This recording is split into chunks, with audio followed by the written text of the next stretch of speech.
اللہ کے نبی صلی اللہ علیہ وسلم کی گھریلو زندگی اور مبارک زندگی اور آپ کی زندگی کا بہترین، آپ ازواجی زندگی کے بہترین نمونہ اور اسوہ ساری امت کے لیے کس انداز سے خوشگوار گھر کا ماحول اور محبت میں بڑھوتری اور اضافے کا آپ کا طرز عمل، اور پھر آپ کی تربیت کا اہتمام، گھر والوں کو اللہ کی بندگی کا شوق دلانا اور ہر موقع پہ اس کی طرف متوجہ فرمانا۔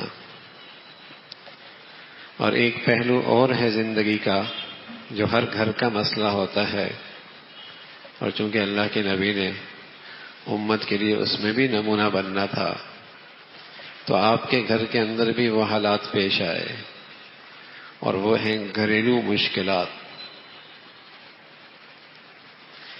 آپ علیہ الصلوۃ والسلام نے ان مشکلات سے کس انداز سے معاملہ فرمایا، اس مشکلات میں آپ کا کیا طرز عمل رہا، کیا آپ نے تدبیر اختیار کی۔ تو اس سلسلے میں ایک بات کل عرض کی تھی، اور آج ایک دوسرا پہلو ہے آپ کے گھر کا کہ اللہ کے نبی کی ازواج نے آپ علیہ الصلوۃ والسلام سے اقتصادی معاملے میں بات فرمائی، یعنی آپ کا یہ گھریلو معاملہ جس کا تعلق اقتصادی معاملے سے، خرچہ، اخراجات، اور یہ معاملہ بھی بڑا اہم ہے کہ اللہ کے نبی صلی اللہ علیہ وسلم کی خدمت میں خواتین تشریف لائیں، ازواج تشریف لائیں، اور مطالبہ فرمایا کہ ہمارے خرچے میں کچھ اضافہ فرما دیں۔ اب وہ چیز اللہ کے نبی صلی اللہ علیہ وسلم کی اس وقت گنجائش نہیں تھی، تو آپ نے اس موقع پہ جو سب سے پہلا کام کیا وہ آپ نے اس پر خاموشی اختیار کی، چشم پوشی۔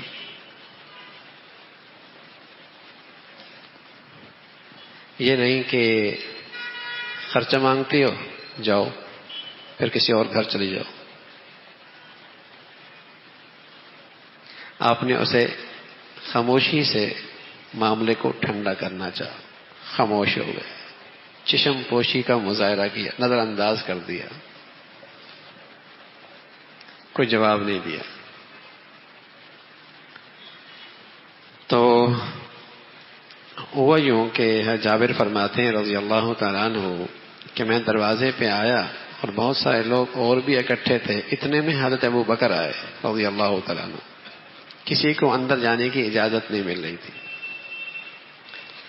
حضرت ابو بکر رضی اللہ تعالیٰ عنہ کو اجازت ملی، اتنے میں حضرت عمر آئے، ان کو بھی اجازت مل گئی۔ تو وہاں جب دیکھا تو تمام ازواج آپ کے ارد گرد بیٹھی ہیں اور آپ خاموش، بہت سنجیدہ۔ حضرت عمر رضی اللہ عنہ فرمانے لگے کوئی ایسی بات کروں کہ اللہ کے نبی کے چہرے پہ مسکراہٹ آ جائے، کوئی ایسی بات کروں۔ تو میں نے کہا یا رسول اللہ، اگر میری اہلیہ ہوتی نا اور مجھ سے خرچہ مانگتی تو گلا دبا دیتا۔ تو اللہ کے نبی ہنسنے لگے، فرمایا یہ ساری بھی تو اس لیے اکٹھی ہیں، خرچہ مانگ رہی ہیں۔ تو حضرت عمر کھڑے ہوئے اپنے بیٹی حفصہ کی طرف، تھوڑا سا ان کو تنبیہ کروں۔ حضرت صدیق کھڑے ہوئے اپنی بیٹی حضرت عائشہ کی طرف، تھوڑی سی تنبیہ کروں۔ اللہ کے نبی صلی اللہ علیہ وسلم نے دونوں کو روک دیا، نانا کچھ نہ کہو، کچھ نہ کہو۔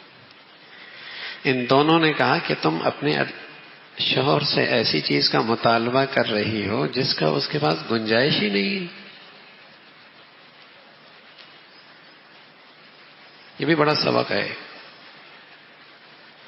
کہ والدین بجائے اس کے کہ ہر حال میں اپنی بیٹی کا ساتھ دیں، دیکھیں کہ سمجھانے کی ضرورت کس کو ہے، غلطی کس کی ہے، انصاف کا تقاضا کیا ہے، کس کا ساتھ دینا چاہیے۔ تو یہ بڑی عقل مندی ہوتی ہے کہ باپ اپنی بیٹی کو سمجھائے کہ بیٹے دیکھو شوہر کا خیال رکھنا، ایسی چیز کا مطالبہ کیوں کر رہی ہو جس کا اس کے پاس گنجائش ہی نہیں ہے. اور یہ عام طور پہ جب بچی ایسی گھر سے آئے جو خوشحال گھرانہ ہو اور آگے شوہر ایسے گھرانے سے ہو جہاں وہاں خوشحالی نہ ہو تو مسائل بڑے کھڑے ہو جاتے ہیں. اب اس کے مطالبے اور خواہشات ایسی ہیں جو اس گھر میں اس کے لیے شوہر کے لیے پورا کرنا مشکل ہے. اگر بیوی اس موقع پہ ساتھ نہ دے تو شوہر غلط رویے غلط راستوں پہ چل پڑتا ہے، حرام کماتا ہے، ناجائز راستے دیکھتا ہے، سود لیتا ہے، رشوت لیتا ہے، کسی کا نہ حق مار لیتا ہے. اس نے خواہشات پوری کرنی ہے نا. تو ایسے موقع پہ عورت کا وظیفہ یہ ہے کہ وہ ایسی چیز کا مطالبہ نہ کرے. اور پھر سعادت مند ماں باپ بیٹی کو سمجھا رہے تم ایسی چیز کا مطالبہ کر کیوں رہی ہو جس کے اللہ کے نبی صلی اللہ علیہ وسلم کے پاس گنجائش ہی نہیں ہے. سمجھا رہے، انہیں تلقین کر رہے ہیں، انہیں ہدایت دے رہے ہیں. تو ایک تو اللہ کے نبی صلی اللہ علیہ وسلم نے خاموشی اختیار کی، دوسرا یہ کہ والد نے اپنی بیٹیوں کو سمجھایا، تیسرا کیا کیا، تیسرا اللہ کے نبی صلی اللہ علیہ وسلم نے دونوں والدین کو روک دیا کہ مار پیٹ مسئلے کا حل نہیں ہے، بس آپ انہیں سمجھا دیں، ترغیب دے دیں، مار پیٹ مسئلے کا حل نہیں ہے. ایک تو یہ کیا. دوسرا اتنے میں قرآن کی آیت آ گئی، یا ایھا النبی قل لازواجک ان کنتن تردن الحیاۃ الدنیا وزینتها فتعالین امتعکن واسرحکن سراحا جمیلا وان کنتن تردن اللہ ورسولہ والدار الآخرہ فإن اللہ اعد للمحسنات منکن اجرا عظیما. یہ آیت آ گئی. گھر کی اس مشکل میں یہ ایک اور ہدایت آ گئی.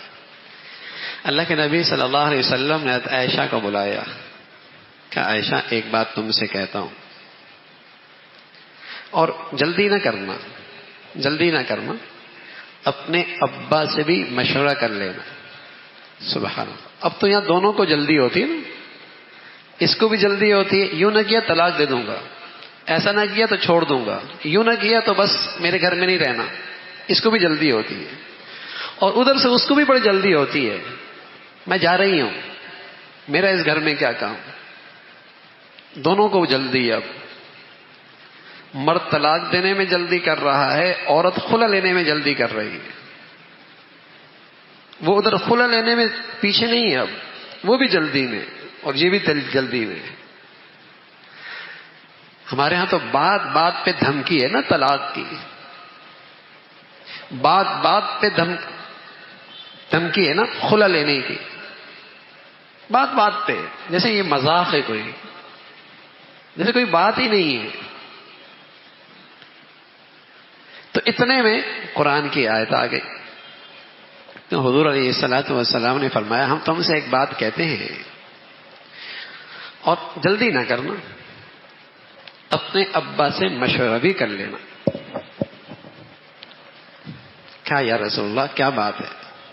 آپ نے یہ آیت سنا دی، اس کا مضمون بتا دیا کہ تمہیں یہ اختیار ہے.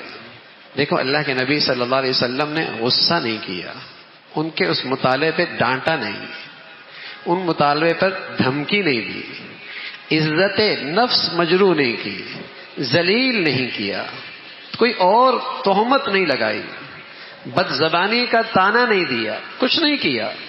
پہلے چشم پوشی کی، خاموشی اختیار کی. بہت سارے جھگڑے گھر کے تو اسی سے ختم ہو جاتے ہیں.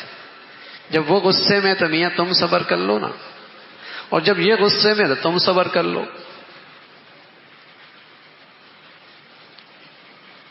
ایک بزرگ بیٹھے تھے، ان کا رنگ اتنا صاف نہیں تھا، بیوی کو اللہ نے خوبصورتی دے رکھی تھی، صحن میں بیٹھے تھے تو بزرگ کہنے لگے تو بھی جنتی میں بھی جنتی. تو اس کا مزاج موڈ اس وقت اچھا نہیں تھا. کہا میری قسمت کھوٹی تو میری زندگی میں آ گیا, جنتی تو, تجھے حور پری مل گئی. اس نے کہا نہیں, تو مجھے دیکھتی ہے نا صبر کرتی ہے, میں تجھے دیکھتا ہوں نا شکر کرتا ہوں. صبر والا بھی جنتی, شکر والا بھی جنتی. تو کبھی یہ صبر کرتی تھی یہ شکر کرتا تھا, کبھی یہ صبر کرتا تھا یہ شکر کرتی تھی. زندگی کی گاڑی بڑی خوشگوار انداز سے چلتی رہتی تھی.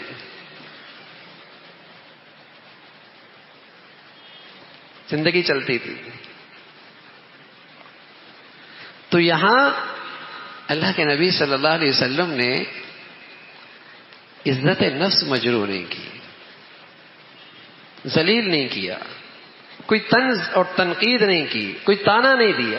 ہاں شریعت کے مطابق ایک فیصلہ کیا کہ دیکھو میرے گھر میں گنجائش اتنی ہی ہے, اس سے آگے میرے گھر میں گنجائش نہیں ہے. اب تمہیں اختیار ہے, ہمارے پاس رہنا چاہتی ہو بہت اچھا, اپنے گھر جانا چاہتی ہو بہت اچھا, ہم تمہیں بہت اچھے طریقے سے رخصت کر دیں گے.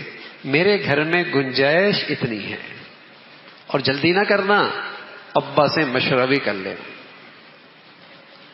حضرت عائشہ فرمانے لگے یا رسول اللہ غلطی ہو گئی, ابا سے مشورہ آپ کے بارے میں کروں گی, میں آپ کے بارے میں ابا سے مشورہ کروں گی, یہ نہیں ہو سکتا. مجھے کچھ نہیں چاہیے, مجھے اللہ چاہیے, اللہ کا رسول چاہیے, مجھے صرف آخرت چاہیے. میں آپ کے بارے میں ابا سے نہیں مشورہ کرتی, آپ سے بڑھ کر میرا کوئی نہیں. ہاں یا رسول اللہ یہ بات جو میں نے جواب دیا نا, یہ آپ کسی اور بیوی کو نہ بتانا, کیونکہ آپ نے سب سے پوچھنا تھا, اوروں سے بھی پوچھا. اللہ کے نبی فرمایا کہ نہیں عائشہ ایسا تو نہیں ہو سکتا, جو مجھ سے تیرا جواب پوچھے گا میں تو جواب دوں گا, کیونکہ اللہ نے مجھے سختی کرنے والا بنا کے نہیں بھیجا, مشکل میں ڈالنے والا بنا کر نہیں بھیجا, سہولت والا استاد بنا کر بھیجا ہے, میں بتاؤں گا. اور ظاہر ہے وہ پوچھتی تھی عائشہ نے کیا جواب دیا. اللہ کے نبی عائشہ کا جواب بتاتے تو تمام ازواج کا وہی جواب تھا جو حضرت عائشہ کا تھا.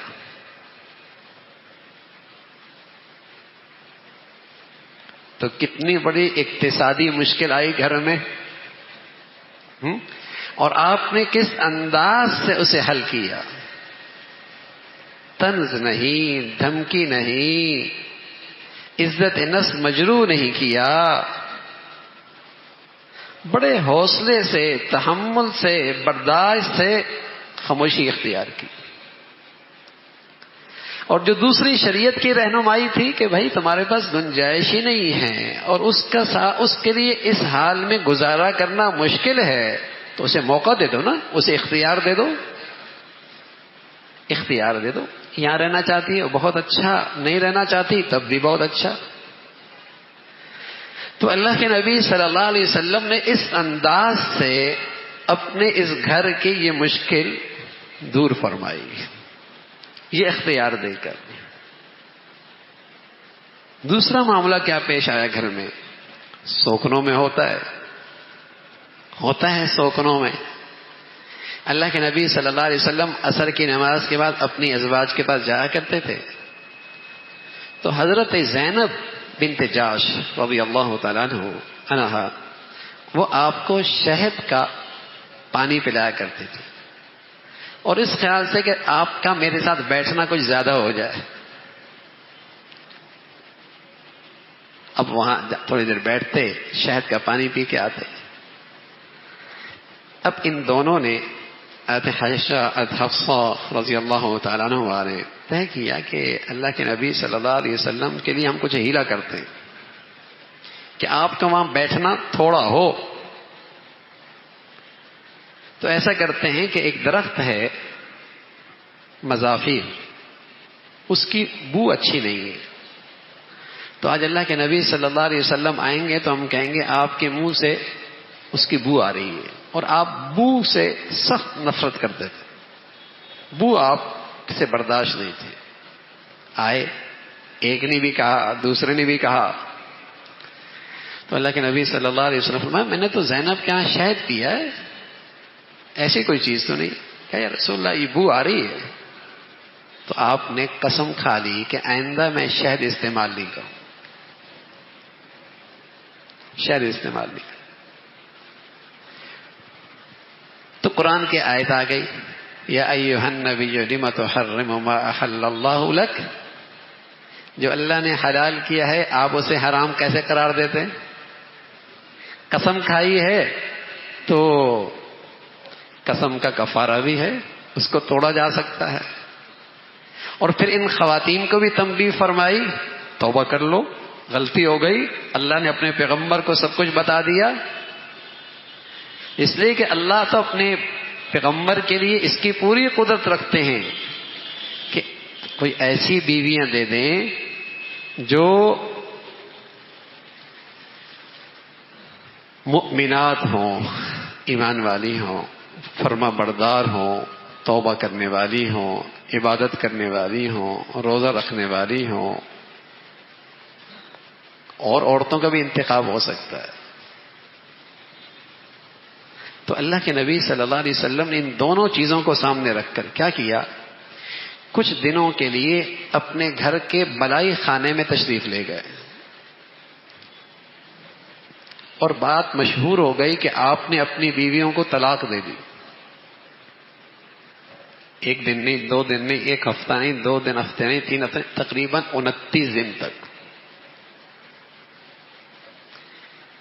شریف عورتوں کے لیے نفسیاتی طور پہ یہ بھی بہت بڑا امتحان ہوتا ہے کہ شوہر اس سے جدائی اختیار کر لے، بستر کے لحاظ سے جدائی اختیار کر لے یا گھر ہی الگ کر لے.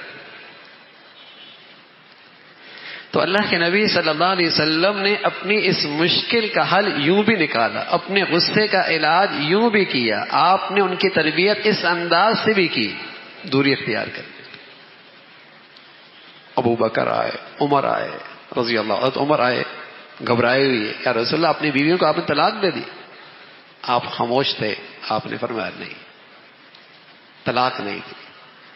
پھر اللہ کے نبی صلی اللہ علیہ وسلم کو عمر نے ہنسایا کہ یا رسول اللہ ہم قریشی لوگ تھے، عورتیں ہمارے سامنے چوں نہیں کرتی تھی، مدینہ میں کیا آئے ہیں، انصار کی عورتوں سے ہماری عورتوں کا کیا میل جول ہوا ہے، اب تو ہم ان سے مغلوب ہی ہو گئے. ایک دن میں نے حفصہ کی اماں کو کچھ کہہ دیا اور وہ میرے ساتھ الجھ پڑی. میں نے کہا تم میرے سے الجھتی ہو؟ کہ اللہ کے نبی کی بیویاں بھی تو اللہ کے نبی سے بات کرتی ہیں اور زور سے بات کرتی ہیں، بس اوقات بحث بھی کر دیتی ہیں، بس اوقات پورا دن چھوڑ بھی دیتی ہیں اللہ کے نبی کو. تو اللہ کے نبی صلی اللہ علیہ وسلم ہنسنے لگے، مسکرانے لگے. تو اللہ کے نبی صلی اللہ علیہ وسلم نے ان قریشیوں کا مزاج اختیار نہیں کیا، انصار کا ماحول اختیار کیا، مزاج اختیار کیا. نرمی سے کام لینا، صبر کر لینا، برداشت کر لینا، درگزر کر لینا. ہاں ان کی تربیت کے لیے اللہ کے نبی صلی اللہ علیہ وسلم نے کچھ دنوں کے لیے بستر الگ کر دیا، بلکہ بسا اوقات گھر الگ کر لیا تاکہ ان کی تربیت ہو جائے. تو سچی بات یہ ہے کہ مشکلات، گھریلو مشکلات ہر گھر میں ہوتی ہے، ہر گھر میں ہوتی ہے. اور پیغمبر علیہ الصلوۃ والسلام کے گھر میں یہ کیوں پیش آئی؟ تاکہ میرے اور آپ کی رہنمائی ہو سکے، سبق مل سکے، درس حاصل ہو جائے کہ کس انداز سے ان گھریلو زندگی کے ان مسائل کو، مشکلات کو حل کیا جائے. صبر سے، تحمل سے، مشورے سے، نرمی سے. کوئی ایسا انداز اختیار نہ کہو کہ جس سے چنگاری سے آگ بھڑک جائے، جس سے ذرہ پہاڑ بن جائے، معمولی بات مصیبت بن جائے. نا اس کو جس انداز کی بات ہے اسی سطح کی بات لے کر اس کو ٹھنڈا کر دو. تو رسول کریم صلی اللہ علیہ وسلم کی زندگی میں یہ مشکلات بھی آئی، اور اس خوبصورتی اور کامیابی کے ساتھ آپ نے ان مشکلات پہ قابو بھی پایا اور آپ کی گھریلو زندگی، ازواج زندگی امت کے لیے مثالی زندگی قرار پائے. آپ کی ازواج زندگی امت کے لیے مثالی قرار پائی. اللہ رب العزت ہم سب کو اپنی نبی کی اسوہ حسنہ پہ عمل کرنے کی توفیق نصیب فرما دے.